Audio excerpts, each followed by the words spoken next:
अगर इस देश में लोकतंत्र है और चुने हुए नेताओं की इस दौर में भी कोई जवाबदेही है तो मणिपुर के सीएम एन बीरेन सिंह को तुरंत इस्तीफा दे देना चाहिए। अमूमन अनकट पर इस तरीके की एडिटोरियल लाइन नहीं ली जाती, लेकिन एक नागरिक के तौर पर आप सोचिए कि 3 मई को मणिपुर में हिंसा शुरू होती है। 4 मई को वहां पर एक घटना होती है। इस घटना में महिलाओं का नंगा परेड करवाया जाता है। परेड के पीछे की वजह होती है एक फेक न्यूज़, वही फेक न्यूज़ जो हमारे बीच बैठे कई लोग बिना सोचे समझे व्हाट्सएप और बाकी सोशल मीडिया प्लेटफॉर्म्स पर फॉरवर्ड करते रहते हैं। लेकिन इस स्टोरी को देखने के बाद ठहर कर सोचिएगा कि आपके एक फॉरवर्ड का कितना नुकसान हो जाता है।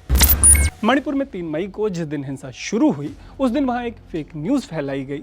फेक न्यूज़ में प्लास्टिक में लपेटी एक महिला की बॉडी के बारे में कहा गया कि वो मेती समुदाय से आती है और कुकी समुदाय के लोगों ने रेप करके उसकी हत्या कर दी। बाद में पता चला कि जिस लड़की की तस्वीर वायरल हुई थी वो मणिपुर की थी भी नहीं, बल्कि वो तो दिल्ली की एक 20 साल की लड़की थी जिसके अपने परिवार वालों ने उसकी हत्या कर दी थी। लेकिन तब तक ये फेक न्यूज़ आग की तरह फैल गई थी। मणिपुर पुलिस कहती रही कि ये फेक न्यूज़ है, लेकिन वायलेंस के सेंटर चूड़ा चांदपुर में ये जानकारी आग की तरह फैल गई। नतीजा ये हुआ कि महिलाओं के साथ रेप होने लगे। अब यहाँ पर एक सवाल ये है कि क्या एन बीरेन सिंह की पुलिस ने उन्हें 4 मई की ये बात अभी तक नहीं बताई कि वो ट्वीट करके 20 जुलाई को रिएक्ट कर रहे हैं। उनको ये तक उनकी पुलिस ने नहीं बताया कि राज्य में किस तरीके के जघन्य अपराधों का अंजाम दिया जा रहा है। खैर, फेक न्यूज़ फैलने के बाद हुआ ये कि मेती समुदाय के लोग कुकी इलाकों पर हमला बोलने लगे। मेती समुदाय के हथियारबंद लोग न सिर्फ AK-47 और इंसास जैसे सोफिस्टिकेटेड हथियारों का इस्तेमाल करने का इनके ऊपर आरोप है, बल्कि 2 कुकी महिलाओं का नंगा परेड करवाने का भी इनके ऊपर आरोप है। आरोप तो इस तरीके के भी हैं कि इन महिलाओं के साथ गैंगरेप हुए। घटना से जुड़ी जो तस्वीर वायरल है उसमें मेती समुदाय के मर्द इन कुकी महिलाओं का नंगा परेड करवा रहे हैं।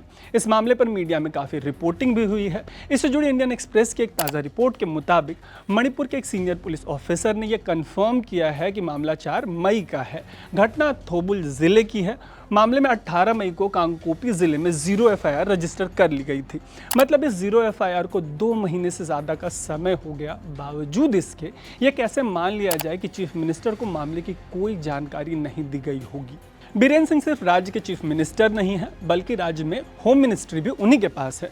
होम मिनिस्टर और चीफ मिनिस्टर एक साथ होने की बात होते ही बात आ जाती है एक किताब की। दरअसल इस देश में एक किताब है जिसका नाम है संविधान। कहते हैं कि देश उसी संविधान से चलता है। इसी संविधान में लिखा है कि law and order state subject है, माने पुलिस राज्य सरकार के पास होती है और राज्य में कानून व्यवस्था संभालना सरकार की जिम्मेदारी होती है। इस सरकार के मुख्य होते हैं माननीय चीफ मिनिस्टर और गृह मंत्रालय के पास होती है पुलिस। ताज़ा मामले में बीरेन सिंह ही चीफ मिनिस्टर हैं और वही होम डिपार्टमेंट भी देख रहे हैं। ऐसे में अगर 4 मई की घटना पर उनका रिएक्शन 20 जुलाई को आता है तो ऐसे सीएम और गृह मंत्री की आपकी नज़रों में क्या क्रेडिबिलिटी रह जाती है? वैसे आपको बताते हैं कि इतने लेट रिएक्शन में माननीय मुख्यमंत्री का कहना क्या है। उन्होंने ट्वीट करके कहा है कि इन 2 महिलाओं के साथ जो अमानवीय व्यवहार हुआ है उससे वो बेहद दुखी हैं। उनका कहना है कि उन्होंने ये वीडियो देखी है, मतलब उनको भी वीडियो देख के पता चला। उनका ये कहना है कि वीडियो देखने के बाद मामले में पुलिस तुरंत एक्शन में आई है और त्वरित कार्रवाई करते हुए मामले में पहले गिरफ्तारी कर ली गई है। उनका कहना है कि मामले में पूरी गंभीरता दिखाई जा रही है, गंभीरता से जांच की जा रही है और दोषियों को सख्त सज़ा देने की तैयारी है। सीएम के मुताबिक इन दोषियों को फांसी भी दी जा सकती है जब वो कॉन्विक्ट होंगे।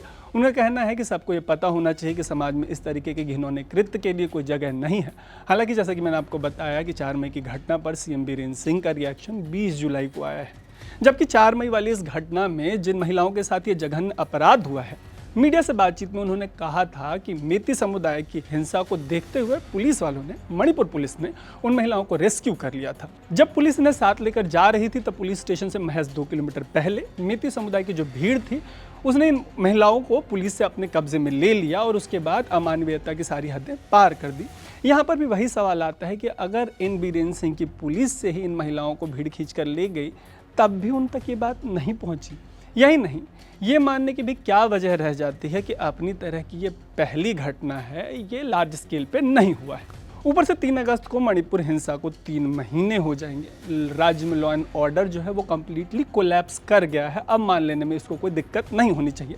महीने भर पहले ही वहाँ मरने वालों की संख्या 100 के पार चली गई थी। महीने भर पहले ही घायलों की संख्या 300 से ऊपर और लूट के 4000 मामले दर्ज हुए थे। अब तक हज़ारों लोग विस्थापित हो गए हैं और अब सुप्रीम कोर्ट ने भी कह दिया है कि अगर सरकार एक्शन नहीं लेती तो सुप्रीम कोर्ट एक्शन लेगा। बावजूद इसके बीरेंद्र सिंह ही बताएंगे कि उनके पास अपने पद पर बने रहने के क्या कारण हो सकते हैं। इस स्टोरी को यहीं पर समाप्त करते हैं। देखते रहिएगा अनकट। मेरा नाम है तरुण।